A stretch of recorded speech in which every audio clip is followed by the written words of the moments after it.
বাড়িতেই রমরমিয়ে চালাচ্ছিল মাদক কারবার। গোপন সূত্রের ভিত্তিতে অভিযান চালিয়ে মাটিগাড়া থানার সাদা পোশাকের পুলিশের সাফল্য। এই মুহূর্তে ছবি দেখছেন মাটিগাড়া থানা থেকে সরাসরি। গোপন সূত্রের ভিত্তিতে গতকাল বিকেলে অভিযান চালায় মাটিগাড়া থানার সাদা পোশাকের পুলিশ। মাটিগাড়া বিশ্বাস কলোনিতে অভিযান চালিয়ে এই সাফল্য পুলিশের, যেটা জানা যাচ্ছে যে 101 গ্রাম ব্রাউন সুগার উদ্ধার হয়েছে ওই মহিলার হেফাজত থেকে এবং ঘটনায় গ্রেফতার করা হয়েছে 41 বছর বয়সী ফিরোজা খাতুনকে। দীর্ঘদিন ধরে বাড়িতেই এই মাদক কারবারের ব্যবসা চালাচ্ছিল সে এবং গোপন সূত্রের ভিত্তিতে খবর পেয়ে অভিযান চালিয়ে সাফল্য মাটিগাড়া থানার সাদা পোশাকের পুলিশের।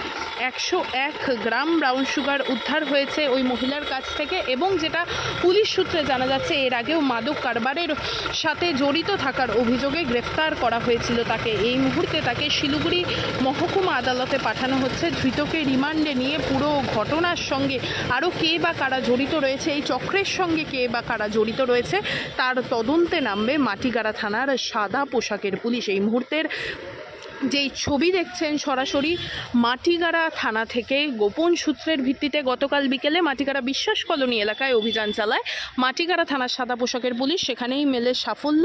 101 গ্রাম ব্রাউন সুগার উদ্ধার হয়েছে ওই মহিলার হেফাজত থেকে। বাড়িতে বসে এই কার্যত এই রমরমিয়ে ব্যবসা চালাচ্ছিল ওই মহিলা বলে পুলিশ সূত্রে খবর।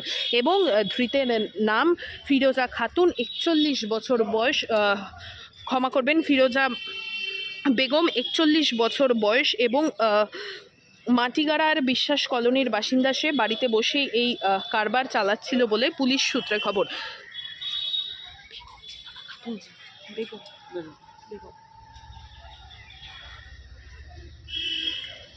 এই মুহূর্তে ধৃতকে নিয়ে যাওয়া হলো শিলিগুড়ি মহকুমা আদালতে। ধৃতকে রিমান্ডে নিয়ে ঘটনার সঙ্গে আরও কে বা কারা জড়িত তার তদন্তে নামবে মাটিগাড়া থানার পুলিশ।